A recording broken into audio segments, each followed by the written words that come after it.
it's Morgan Yates, and today I'm bringing you guys another easy one-person meal ideas video. It has been probably a year since I've done one of these, and since in a lot of parts of the world restaurants are still closed, we are still at home, I thought that now would be a great time to maybe show you guys some new recipes, give you some new meal ideas, spice things up, you know?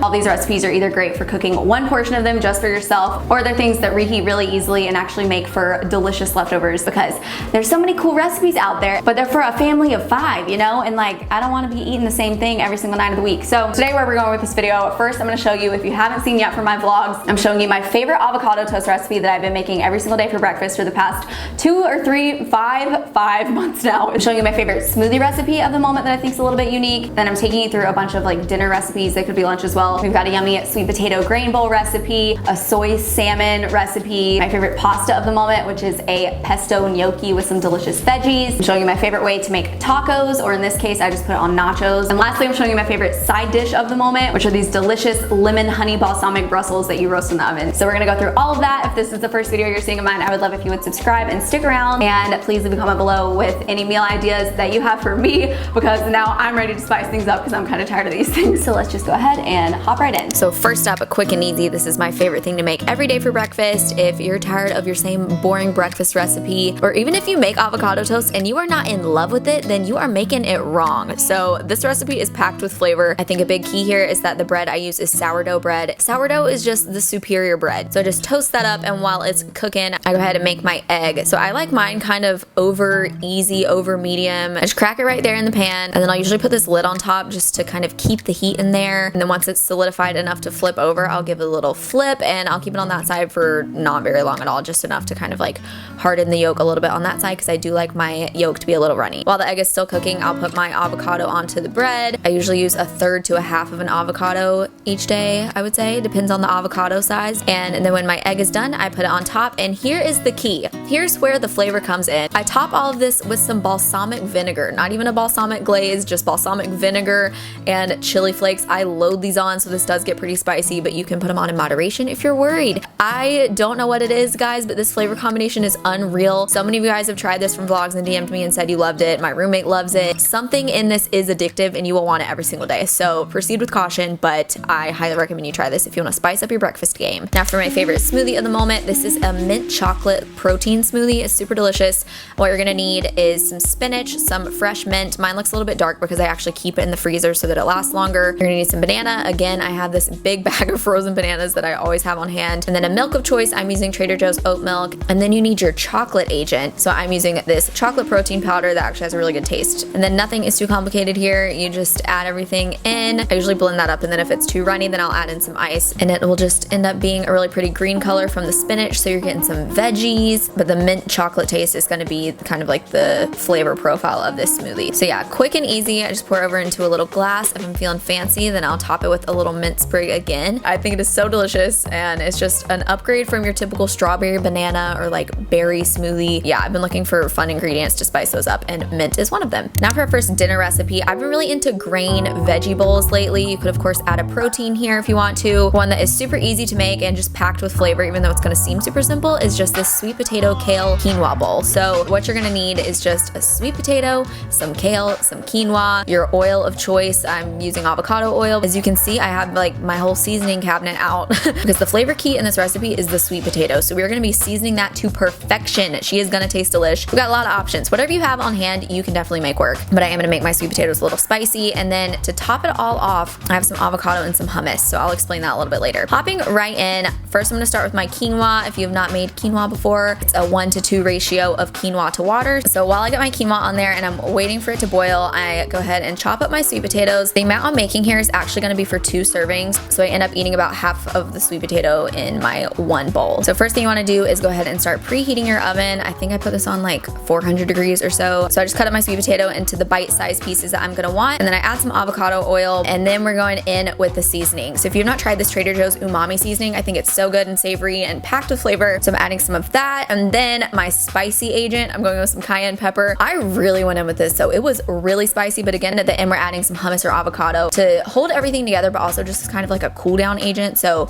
make this as spicy or not spicy as you want to. I also just added salt and pepper and garlic powder and a tiny little bit of cumin. Again, you can probably go without some of these seasonings. I just like to throw in a bunch of stuff. And I mix that around, make sure everything's coated evenly, and then I pop that in the oven. And I really don't have a set time. I just watch stuff until it looks like it's done. And then I wash my kale and then just pull off the stemmed edges. Anything that would be a little harder than I would like, I am just gonna cut off. And then I'm gonna end up cooking this kale on the stove top. But since that's only gonna take a second, in the meantime, I kind of whipped up this little like avocado lime puree type thing. I literally just took a little bit of avocado and a little bit of lime juice and stirred it up so it was a little bit softer so that this would coat my grain bowl at the end. Then for my kale, I just put this in a pan with a little bit of water, and then I added in a little bit of garlic powder and salt.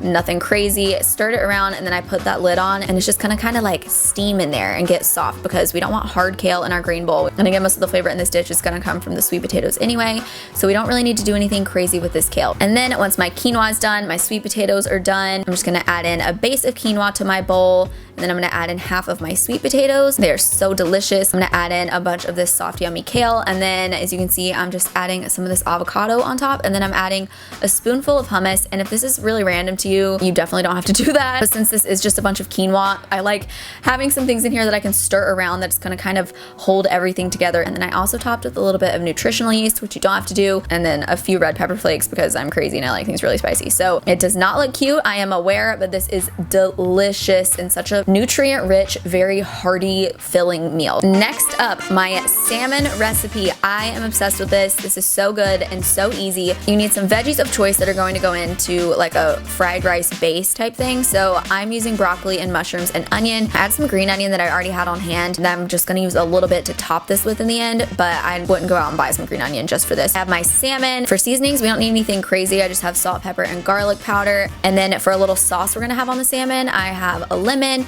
and then I have these coconut aminos, or you could use soy sauce, and then I have this sesame oil that I'm literally, you only need a drop of this. It is so packed with flavor, but if you don't have that on hand, again, you don't even really need it. The star of the show that is really bringing some flavor is this Japanese style fried rice from Trader Joe's. Something about this, guys, the flavor in it is delicious. I really recommend this, but you could also just use a plain rice if you want to, but this one in particular is packed with flavor. So step one is just to start chopping up our veggies. So I'm making 1 serving of this, so just however many veggies I would want in that one dish is what I'm making. So a few mushrooms, some broccoli, and then I just go over to my pan on the stovetop where I have some avocado oil, and I'm just gonna start cooking up those veggies. So I'm cooking these veggies until they're like starting to soften up, brown up a little bit. The onion's getting a little translucent, but I'm not gonna wait too long because then they're gonna overcook. Once they're at a good point, I add in my salmon, and I just put in some salt, pepper, and garlic powder on one side, and then I flip it over and do the same thing to the other side. And then you're just gonna let that salmon cook because I like my salmon to have like a slight, not crispy edge, well, yeah, okay, a little bit of a crispy edge to it. I've learned how that happens is by not moving it. So while that is cooking, I'm making my little sauce that I'm gonna top my salmon with, which is just a base of these coconut aminos, a tiny drop of sesame oil. Again,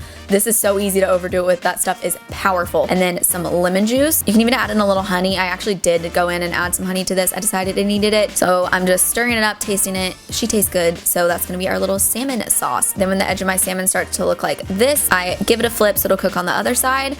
And then this is when I add in some of this fried rice just over to the side with the veggies. This doesn't take very long to cook at all. And I just kind of like stir that around with the veggies on one side of the pan while my salmon, again, this is such a huge piece of salmon I'm realizing right now. I was working with some interesting leftovers. I let that finish cooking. And then once it's done, I add my veggies and rice to the base of my bowl, top it with my salmon, add in a little lemon. I added that green onion again only because it was on hand, and pour out my sauce on top. And it is so good, you guys. If your food is not making you dance, then you are doing it wrong. Next up, it is gnocchi time. This is such an easy recipe and so delicious and so filling and rich and yummy.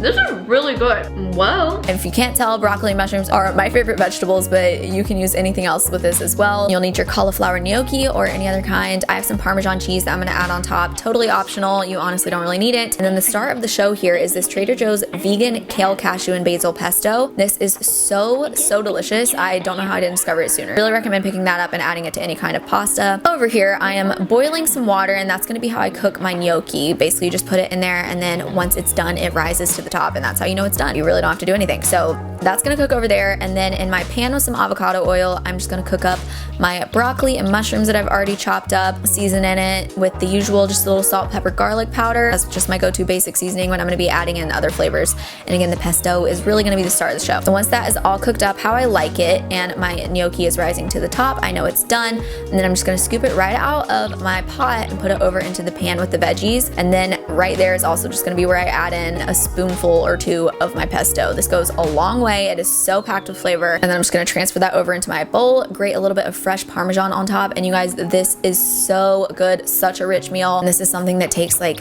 15 minutes. Next up, one of my favorite recipes we've got going on here. I'm showing you my favorite way to make tacos or nachos. In this case, I'm demonstrating on nachos. What you're gonna need here are some sugared plum tomatoes or just any kind of tomatoes, a red pepper, some onion, which is optional, some avocado and black beans, and then this soy chorizo from Trader Joe's that is vegan. It is so delicious. So basically the easiest way to make some 3-ingredient tacos is just to whip up on your stovetop some soy chorizo with red pepper and tomatoes. That is so good. It is so easy. I make tacos with just those 3 ingredients sometimes, of course with seasoning as well, but in this case I'm adding an onion to the mix as well. And first I just add the veggies onto the stovetop without the soy chorizo, and I let those cook down because we're wanting everything to soften up, especially that red pepper. I don't want to be chomping on some hard red pepper in my taco. And I'm seasoning it with salt, pepper, garlic powder, and cumin. Once my veggies are sort of getting soft, cooking down a little bit, I'm just gonna add in the soy chorizo. This is obviously making more than a 1-person meal at the moment, but I love making this because this will make me leftovers for like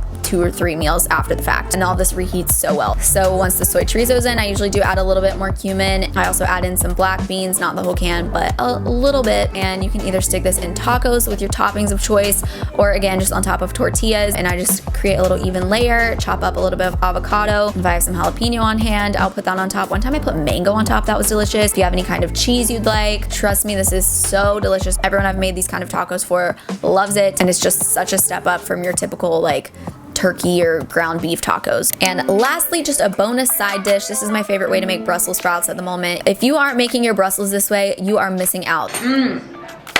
Whoa, I'm a chef, Adrian. So all you need to do is heat up your oven. I put mine on 425 this time. I really have no rhyme or reason to this. And then I'm taking a pan that I've lined with parchment paper, and I'm taking one of these packets of shredded Brussels sprouts from Trader Joe's, and I'm just pouring out the entire bag with like a cap or 2 of avocado oil. I'm not like drenching things in oil, but you definitely want things to be coated enough in this case because you're gonna be roasting them and you want them to have a little bit of like a crispiness to them. And then I am seasoning with just some salt, pepper, and garlic powder. You don't need anything crazy here because we're making a sauce, and that's where our flavor is coming from. That just goes right into the oven, and I just keep an eye on it until it starts to brown up. So while they're cooking, I'm taking this bowl and I'm gonna mix up this little honey balsamic lemon sauce in. I just go at it. I put in about this much balsamic, I add in a little honey, healthy squeeze of lemon juice, and I stir it up and I give it a taste, and then I just decide what else it needs of those 3 until I feel like it's at a really good flavor balance. When it comes to cooking, don't be afraid of not having a recipe. Don't be afraid of winging it. Like, your taste buds are all that matter anyway, so just taste what you've made and add what you think it needs. And then once my Brussels look like this is exactly how I like them. I go ahead and pour those directly into my little sauce bowl and I mix it up, and you guys, it is so good. Such a flavor upgrade from just your regular Brussels sprouts, and that is it. And that is it for this video. Again, comment below which of these recipes you would want to try, and I hope all of you guys have a wonderful rest of your week, and I will see you in my next video.